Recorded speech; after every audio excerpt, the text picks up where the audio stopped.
Welcome to our next reflection in this block, Awakening of Faith. I told you it is our last reflection in this block. You remember we began our reflections with the experience of a Samaritan woman. She comes to Jesus. She encounters Jesus.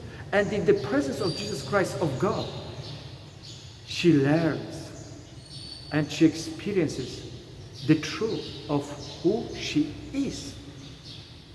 The beauty, the goodness, dignity, and that love.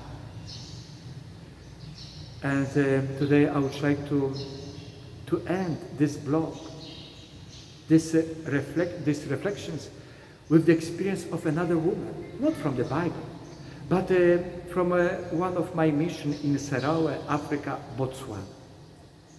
The nature of love between the two people. The nature of love is sharing. Anyone who is truly in love with other person is willing to share, is longing to share.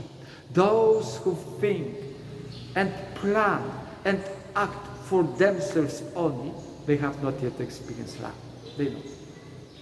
Jesus, God is love, says St.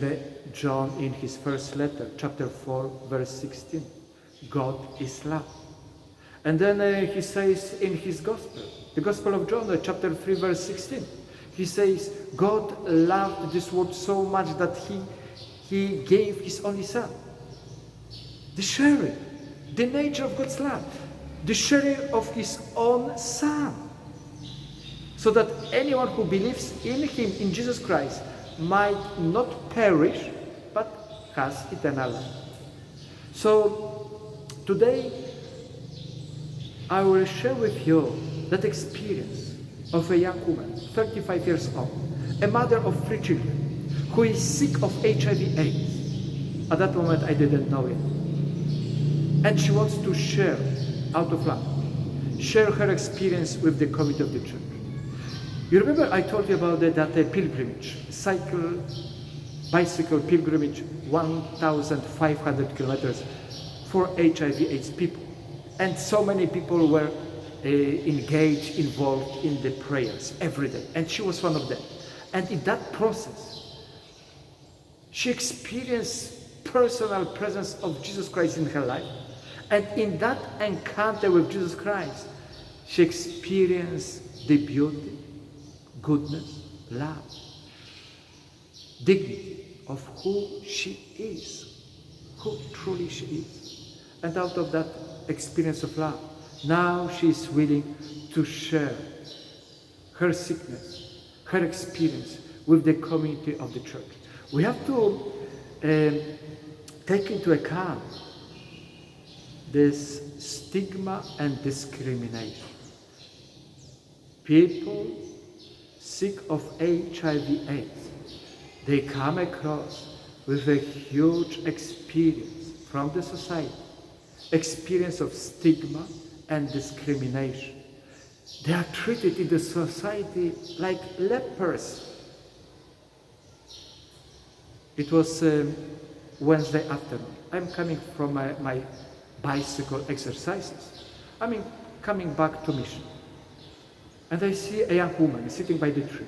So I come to her. And she says to me, Father, I would like to share with the community of the church the experience of HIV/AIDS. I look at her and I am just wondering, who is that person she wants to share? Who is sick of HIV/AIDS? Somebody from her family, or maybe a close friend. But then she says, Father, I am sick of HIV/AIDS. I look at her and my first thought, how brave you are.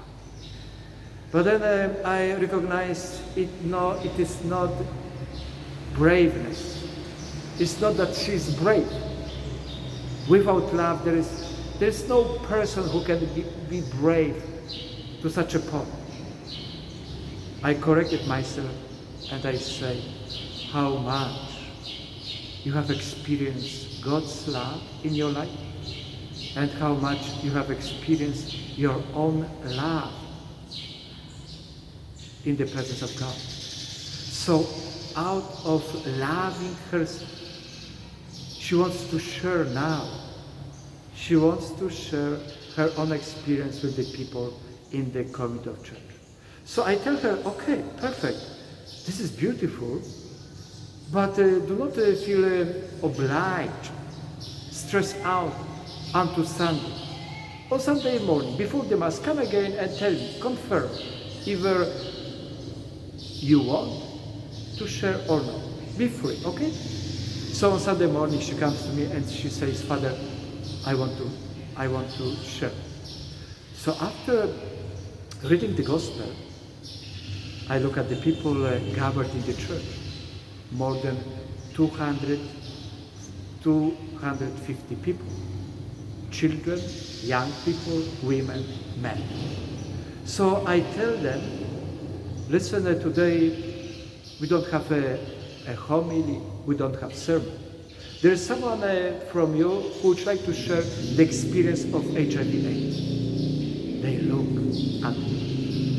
And then they look at the woman who comes to the pulpit. They know her. Everybody knows her. And then she says, I would like to share with you the experience of HIV/AIDS. At this moment, nobody knows. Everybody is wondering who that person is who is sick of HIV/AIDS. And then she says, I am sick of HIV/AIDS. The silence in the church. I never experienced such a silence. And I look at them, 250 people. Many of them, they would like to hide their faces. Why? Because many of them, they are experiencing personally or someone in their own family who is sick of HIV/AIDS, but they are so afraid to share, to display with others, or would say they don't have that experience of love to share. And now this woman, this young woman, she says, I am sick of HIV/AIDS. Quiet. Perfect silence. And then she adds, but I'm still the child of God. I am still loved by God. Perfect moment. They look at her. And I can see they really do not know what to think about it. And she carries on. After she ends the sharing, we continue the liturgy of the Mass.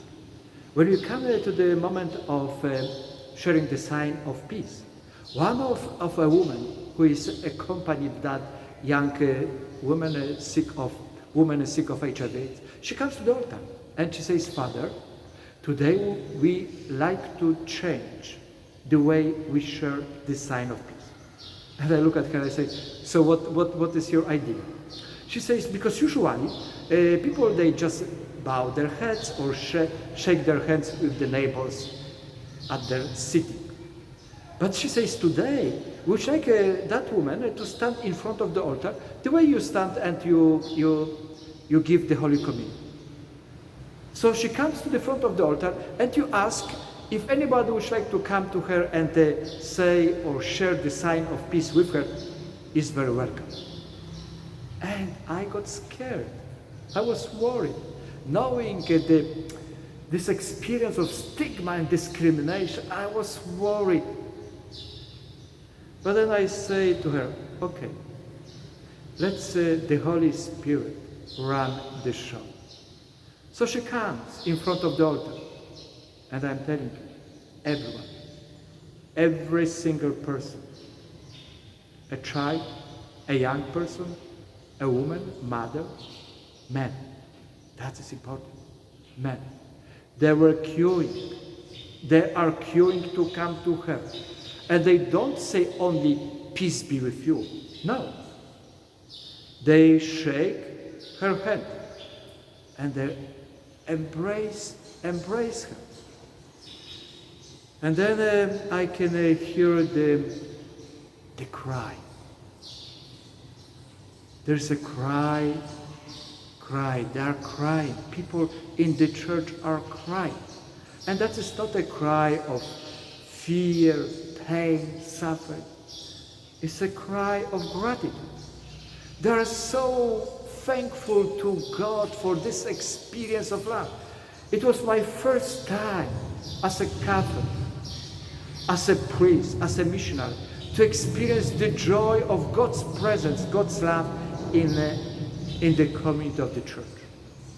A few days later, the young woman, sick of HIV/AIDS, she comes to the mission and she says, Father, for many months, I was so scared to tell my children about my sickness. I was really scared. I didn't know what to say. I didn't know how to love them. But after that Mass, they came to me. They cried. And they just kissed me, embraced me. We love each other. We are alive. I am still sick, but we have new life. So this awakening of faith is your personal encounter with Jesus Christ. And in that presence with Jesus Christ, personal recognition, learning, experience of truly who you are, your dignity, the image and likeness of God written right in you, and that God's love. I'll try to invite you for our next block, a new block, which I call the Bible and faith.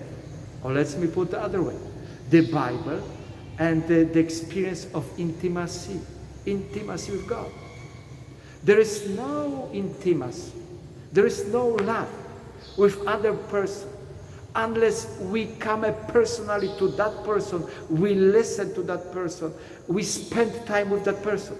So the Bible is a concrete moment, concrete experience that you listen to Him.